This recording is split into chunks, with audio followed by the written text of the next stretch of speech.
네, 양님 아닙니다. 저희 좀 어렵게 모셔온 우리 박재필 대표님이신데 제가 정말 의지 많이 했던 친구예요. 저번에 한번 나오지 않았는데 안 나왔습니다. 처음 나오신 분입니다. 네. 예. 흔한 얼굴이라서 궤도님과는 연구실 후배, 제가 후배고요. 연구실에서 이렇게 한 사람은 과학 커뮤니케이터로 한 사람은 기업인으로 서로 이렇게 잘 될 거라고는 생각을 안 했어요. 그러니까 서로 치킨 튀길 줄 알았는데. 서로 이제 이상한 시간도 맞습니다. 여러분의 시간을 낭비해드릴 느리지만 쿨한 과학. 랩미팅입니다. 반갑습니다, 교수님들. 반갑습니다. 반갑습니다. 나라 스페이스 테크놀로지의 박재필 대표님 모셨습니다. 네, 안녕하세요. 저희는 이제 초소형 위성을 만들고 있는 우주 스타트업이고요. 전자레인지만한 초소형 위성을 만들고 있고 그 초소형 위성을 가지고 분석 서비스 이렇게 제공을 해주고 있습니다. 일단은 요 그림부터 좀 이렇게 보여드리고 싶었는데요. 네. 페루에 있는 그 나스카 지상어라 그래가지고 네. 여러 가지 그림이 있는데 이게 기원전 300년의 원주민들이 그쵸. 이렇게 만든 그림이라고 하는데 여러 가지 그림도 있습니다. 원숭이도 있고 뭐 사람도 있고 1939년에 첫 발견이 됐어요. 그러니까 그렇게 허허벌판이 크게 그려져 있는데 네. 왜 이걸 못 봤을 건지 사람들이 이제 궁금해서 한번 보니까 실제로 내려가서 보게 되면 그냥 엄청나게 넓은 지역에 땅판 흔적밖에 없어요. 그럼 어떻게 발견을 했냐? 네. 이제 항공기가 발견이 되면서 그 위로 이제 파일럿이 이제 날아가다 보니까 위에서 내려다 보니까 엄청나게 큰 그림이 이제 사막 한가운데 있는 거죠. 눈앞에 있지만 우리가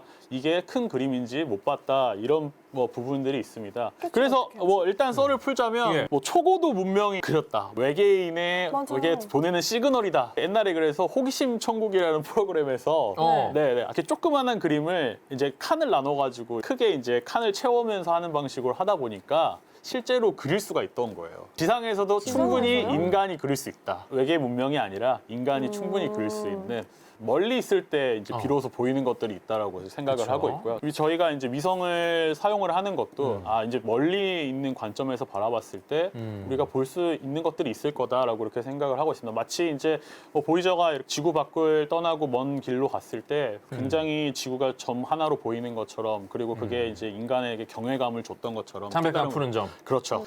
그런 것처럼 위성이 하는 역할은 과연 그런 것이 아닌가라고 이렇게 생각을 하고 있습니다. 이 맨 왼쪽에 보이는 사진은 익스플로러 6라는 위성이에요. 소련에서 맨 처음에 스푸트니크 1호랑 2호가 발사가 됐잖아요. 그쵸. 그래서 소위 말하는 스푸트니크 쇼크를 미국에서 받은 거예요. 그래서 이제 익스플로러라는 이제 미국에서도 위성을 이제 처음으로 발사를 했는데 이게 6번째 시리즈 위성이고 저 사진이 처음으로 이제 태평양 한가운데 있는 섬이 태양빛을 받아도 빛났을 때 찍은 사진. 위성이 처음 지구를 찍은 사진이고 맨 오른쪽에 이제 보시게 되면은 자랑스러운 이제 우리나라의 천리안 위성 2018년도에 올라가지고 지구 모습을 딱 찍은 사진입니다. 굉장히 이제 위성 기술이 많이 발전이 됐다 이렇게 한번 보여드리고 싶었어요. 야, 왼쪽 거는 뭐 새우튀김 얘기도 나오고.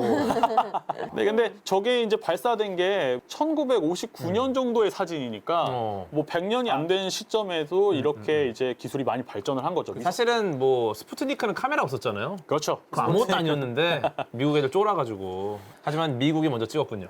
네, 미국이 먼저 지구 최초의 지구 사진을 찍은 거죠. 일반적으로 위성에 대해서 먼저 원리를 설명드리려고 좋습니다. 네, 쉽게 생각해서 이제 공을 던졌을 때 좀만 더 멀리 던지면 더 앞으로 가지 않을까? 그럼 좀만 더 멀리 던지면 더 앞으로 가서 이게 지구를 한 바퀴 돌지 않을까 해서 생긴 게 이제 위성입니다. 이제 네. 궤도 속도라는 게 있어요. 지구 그쵸. 궤도를 돌려고 하는 속도가 있습니다. 예. 그래서 그거를 만족시키는 물체가 이제 위성이다. 그리고 그렇게 되면은 지구를 특별한 동력 없이도 계속 돌면서 지구를 볼 수 있는 게 이제 위성이고 거기서 이제 속도를 더 많이 주게 되면은 이제 지구를 탈출해서 뭐 화성을 간다거나 여러 행성들을 가는 게 이제 그게 위성이다라고 이렇게 할 수 있습니다. 그래서 위성이 되게 엄청난 기술이 들어가 있긴 하지만 있긴 하죠. 간단히 하자면 사람이랑 되게 비슷해요. 신체에 있는 장기들, 기관들이랑 되게 비슷합니다. 전기를 일단 흐르게 해야 되니 뭐 전기 장치나 아니면 전선들 이런 게 있고요. 이제 이게 혈관 역할을 한다고 볼 수 있어요. 그다음에 또 방향을 가지고 찍어야 되니까 이게 움직여야 되는 부분들이 있습니다. 이제 구동기라고 하는데 근육에 해당하는 부분들이 있고요. 그다음에 이제 안에 들어가는 것들을 고정시키고 위성을 발사할 때 진동이 엄청 많이 일어나거든요. 그래서 좀 견딜 수 있는 단단한 프레임이 있어야 되고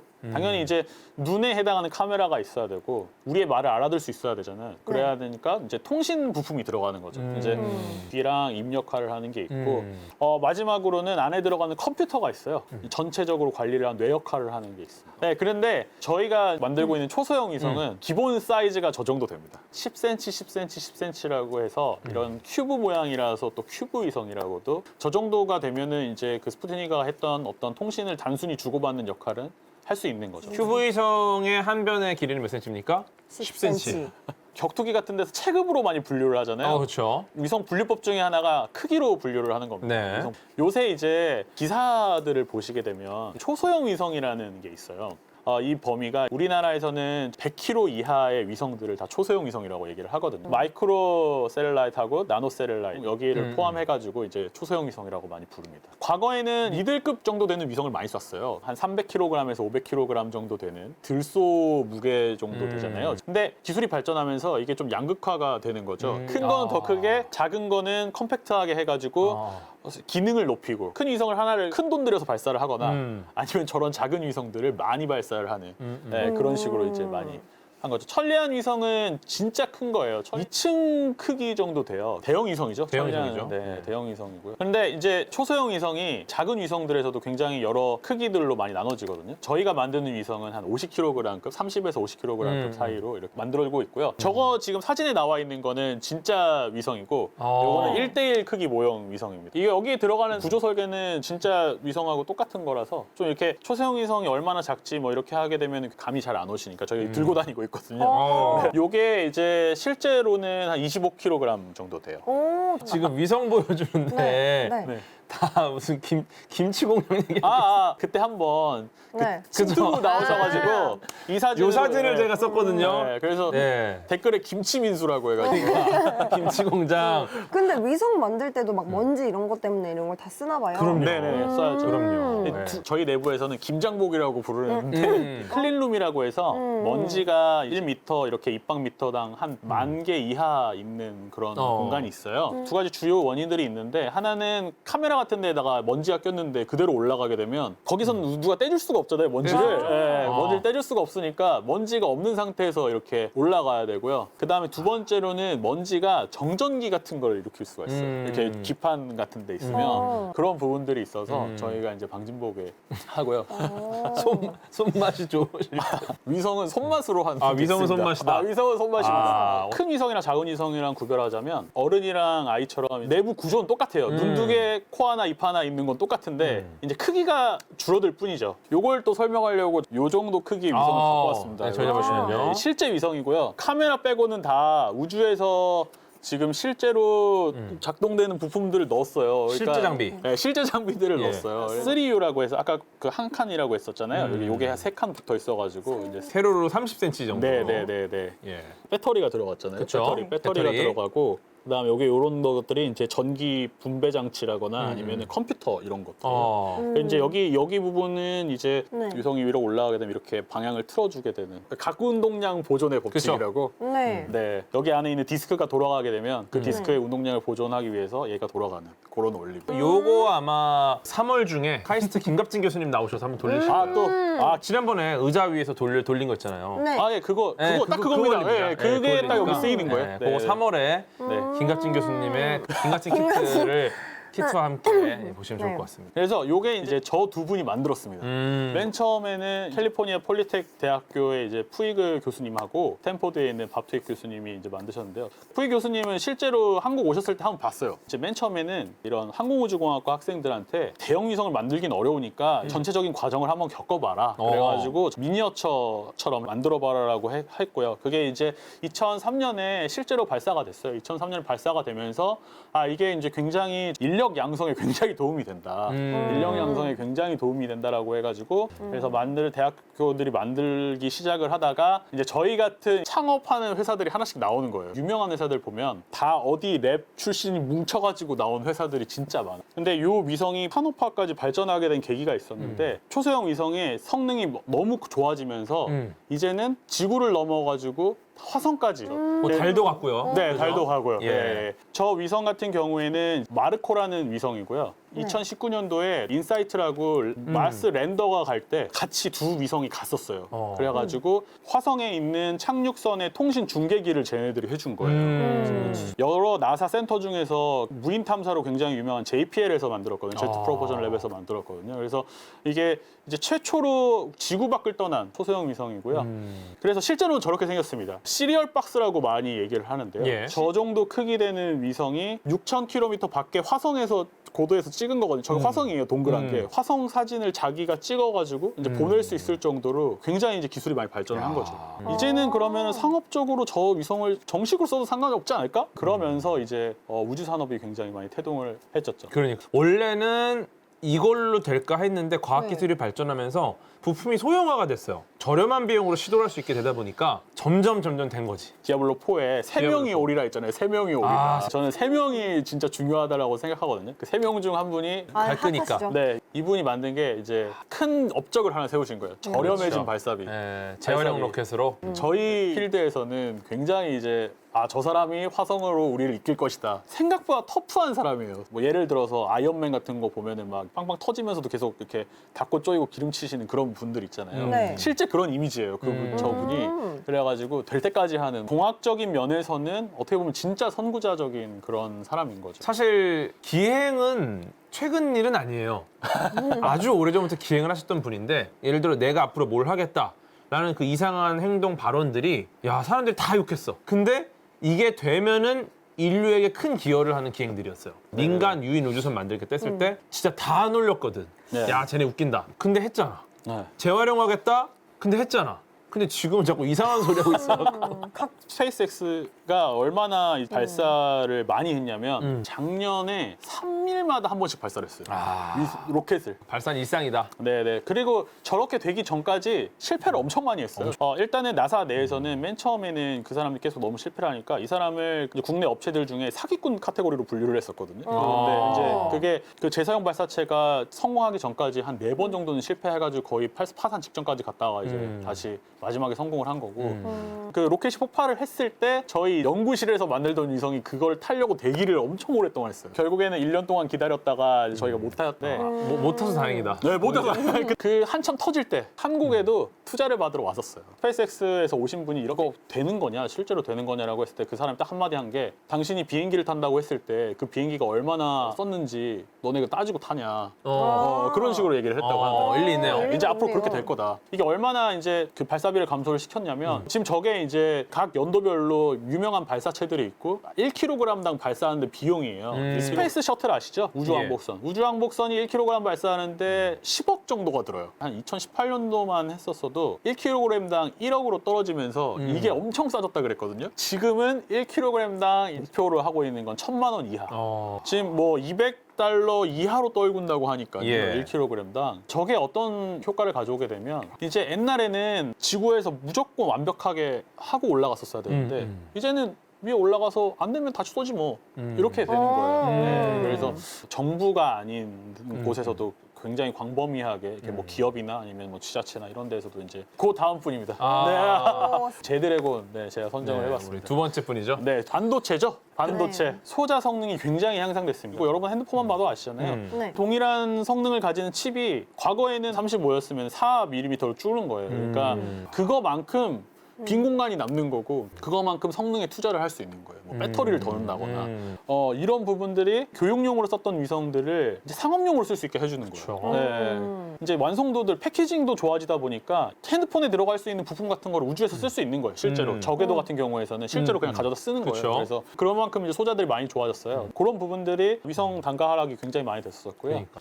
그리고 세 번째는 돈 남은 누나죠. 캐시우드 누나죠. 민간 투자입니다. 민간 투자. 과거에는 너무나 많은 돈이 들어가니까 예. 국가에서밖에 할 수 없었는데 이게 아까 그런 기반 기술들이 올라오면서 이제는 민간 영역에서도 투자자들이 투자할 만한 산업의 대상으로 좀 보기 시작을 한 거예요. 그래서 그 아크 인베스트먼트 쪽에서 2021년도에 그 아크엑스라고 해가지고 우주 ETF 같은 거를 이제 만들어가지고 이제 올렸었어. 그렇게 하면서 이제는 메인스트림에서도 우주가 하나의 산업이고 투자할 대상이구나라고 이렇게 많이 바뀌기 시작했고 그때부터 외국에서 그 우주 관련해서 경제적으로 풀리기 시작하니까 국내에 있는 VC들도 굉장히 영향을 많이 받았었어요. 우리나라가 좋기도 하고 좀 나쁘기도 한 게 맨 처음 시도는 잘 안 하거든요. 아. 두 번째 시도를 진짜 빨리 해요. 태세 전환이 빠른 거죠. 트렌드를 잘 따른다. 트렌드를 잘 네. 따라가고. 네, 굉장히 굉장히 유명한 이제 투자 조사 이제 기관에 따르면 2019년도부터 이게 확 꺾여서 위로 올라가잖아요. 오, 이게. 그러네요. 중간에 코로나가 있었음에도 불구하고 저 정도란 말이죠. 그냥 2021년도에 총 규모액이 15조 정도 돼요. 15조 정도. 오. 네. 그 중에 지금 보게 되면은 지금 맨 밑에 있는 칸이 벤처 캐피탈에서 투자한 거예요. 보시면 2020년도 비교했을 때 2배 늘었죠. 2배. 우주 회사 같은 경우는 가장 어려운 게 뭐냐면 우주에서 검증이 돼야 되는데 그 비용, 발사비, 뭐 개발비, 인력, 인건비, 초기 투자를 많이 해야 되는데 그거를 허들을 좀 쉽게 넘어갈 수 있는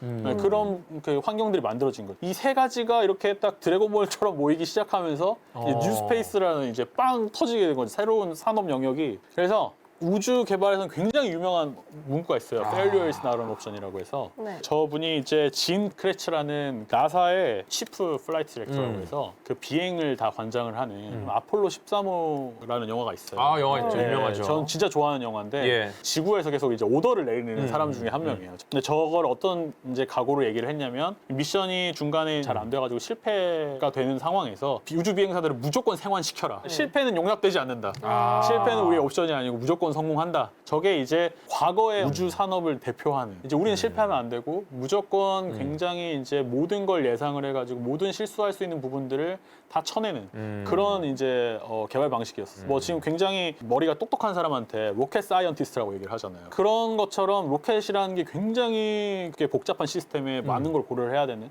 그런 게 이제 우주 산업이었다고 생각을 해주시면 될 것 같아요. 저는 새로운 우주 산업이 실패를 옵션으로 생각하는 게 새로운 뉴스페이스 쪽 우주 산업의 패러다임이라고 생각을 하고 있어요. 그래서 왜 그러는지를 이제 말씀을 드리면 타자로 비교를 하자면 지금 맨 왼쪽에 있는 분이 행크 에런이라고 메이저리그 역사상 두 번째로 홈런이 많은 전설의 타자인데 왜 백서램이냐라고 물어보시는 분들이 많아요. 저게 이제 1982년도에 KBO가 창설이 됐을 때 이제 축하하러 온 거예요. 근데 맨 오른쪽에는 피트로즈라고 해가지고 이분은 이제 안타를 많이 치기로 유명한 이제 4,256안타 정도를 쳤어요. 그래가지고 진짜? 이제 두 사진으로 비교를 하자면 과거의 우주 개발 같은 경우에 무조건 홈런을 쳐야 돼요. 타석에 들어가면 중간은 없어. 이제 이 로켓이 무조건 성공을 해야 돼. 근데 두 번째 같은 경우에는 이제 뉴스페이스 같은 경우에 타율을 생각할 수 있는 거죠. 만약에 내가 10번 타석을 섰을 때 한 3번만 쳐도 난 3할 타자니까. 네, 그렇게 생각을 할 수 있는 거지. 지금 이제 아까 말씀드렸던 것처럼 핸드폰 부품 정도 되는 부품들을 저렇게 이제 실험을 해가지고 우주에서 쓸 수 있는지 검증을 한 다음에 바로 넣는 거예요. 저 왼쪽에 있는 사진을 보시게 되면 저게 이제 정읍에 있는 방사선 연구센터거든요. 가운데 있는 그 봉이 방사성 물질이 들어있고 감마선이 나와요. 우주 공간으로 가게 되면 코스믹 레이라고 해서 이제 태양에서 입자들이 많이 나오잖아요. 그렇죠. 우주용 부품이라는 거는 그 우주 입자를 잘 견디는 부품이에요. 그쵸. 사실 말하게 되면.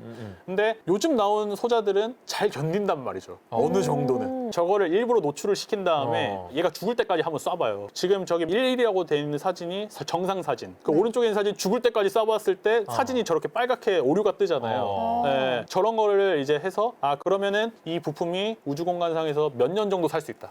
이게 나오는 거죠. 이제. 그러면 가격을 고려를 했을 때 뭐 3년마다 아니면 1년마다 발사를 하더라도 우리가 싼 부품을 쓰는 게 더 이익이다라고 그러니까. 하면은 쏘는 거죠. 옛날에는 한 번 발사했을 때 너무 오래 걸렸기 때문에 그렇게 생각을 못 했는데 그러니까. 이제는 그냥 쏘지 뭐 발사 실패를 생각하면 같은 위성 여러 개 만들어야겠어 하는 게 저게 맞습니다. 그러니까 네. 오히려 나눠 먹는 거죠. 네. 뭐 안 됐어? 그럼 또 가? 네, 또 가지 뭐. 자동차도 똑같아요. 이게 대량 생산이 되는 거예요, 이제. 대량 생산이 되면서 산업이 된 거거든요. 그렇죠. 새로운 산업들이 만들어지고 일자리가 창출되고 이제 미래에 이제 우리가 생각지도 못했던 산업들을 만드는 촉매제로 작용을 한 거죠. 새로운 어떤 산업이 생기는 시기라고 보시면 될 것 같습니다. 그래서 그 증거 사진을 보여드리겠습니다. 이게 어떤 것 같으세요? 오, 약간 대량한 느낌이 나는데. 그렇죠. 여러분들이 좋아하시는 그 머스크 형님의 예. 그 스타일링크 핸드폰 모양으로 생겼어요. 납작하게 한 로켓에 저렇게 쌓여 있는. 근데 저게 작아 보이지만 적어도 120kg. 그렇죠. 근데 저 사람들은 이제 전 세계에 인공위성망을 깔아야 되니까 한 2만 개 정도 쏘면 되지 않을까? 라고 생각하고 있는 사람들이에요. 그러면은 스페이스X 스타일링크 쪽이 하루에 위성을 몇 개 만들 수 있냐? 120개 정도 만들 수 있습니다. 하루에 하루에? 120개. 지금 이미 스타링크가 서비스를 하고 있죠. 그쵸, 하고 1,000대 있죠. 정도 이미 예. 뛰었고 있고요. 이제 몇만 개는 금방 채웁니다. 네. 저런 방식으로 이제 우주 개발이 많이 바뀌는 거죠. 그래서 저희가 이제 생각했을 때는 초소형 위성이라는 거는 이런 대량 생산에 가장 특화된 위성이다.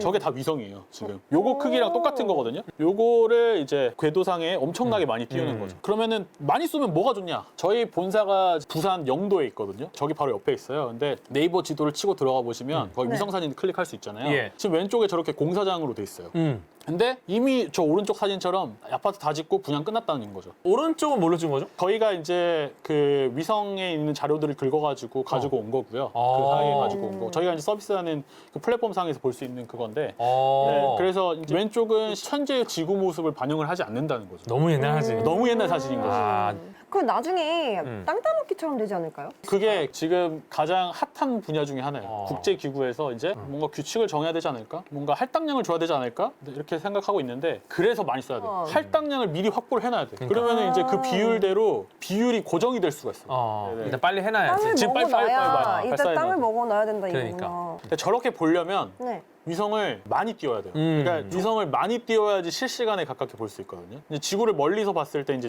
고정된 시점에서 봤을 때는 저렇게 지구가 돌아가기 때문에 예. 하나의 궤도를 지나치게 되면 하나의 위성당 저 궤도에서는 10분 정도밖에 못 찍거든요. 그러면은 하나의 위성당 10분 찍으니까 위성을 2개 발사하면서 더 많이 찍을 수 있겠네 해서 그게 이제 위성이 많아지면서 한 위성이 지나가면은 그 다음 위성이 그 다음을 찍게 되는 네, 그렇게 되는 거죠.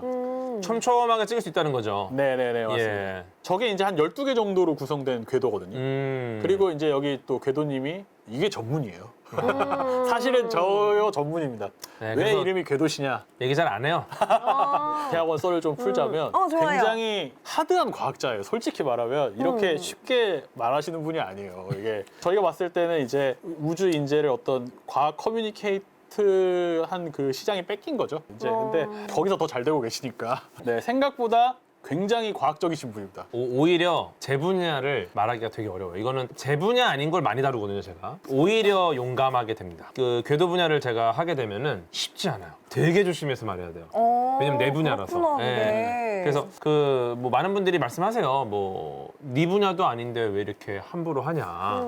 잘 모르면서 이렇게 얘기를 하냐. 그래서 이제 저희가 전문가분들을 모시고 이제 그쪽 분야 얘기를 듣는데 그분들 당연히 조심하죠. 그렇기 때문에 제가 이제 그분들과 함께 조금 더 소프트하게 중간 역할을 하는 거고 실제로 제 분야는 저는 진짜 궁금해요. 제가 그래서 궤도공학 쪽을 한 번도 한 적이 없어요. 콘텐츠를 라이브를 10년 하면서 저런 분야에서 저도 그 많이 물어봤었어요. 궤도님한테. 이상한 시간도 많습니다. 여러분의 시간을 낭비해드릴 느리지만 쿨한 과학. 랩미팅이었습니다. 감사합니다, 교수님들. 감사합니다.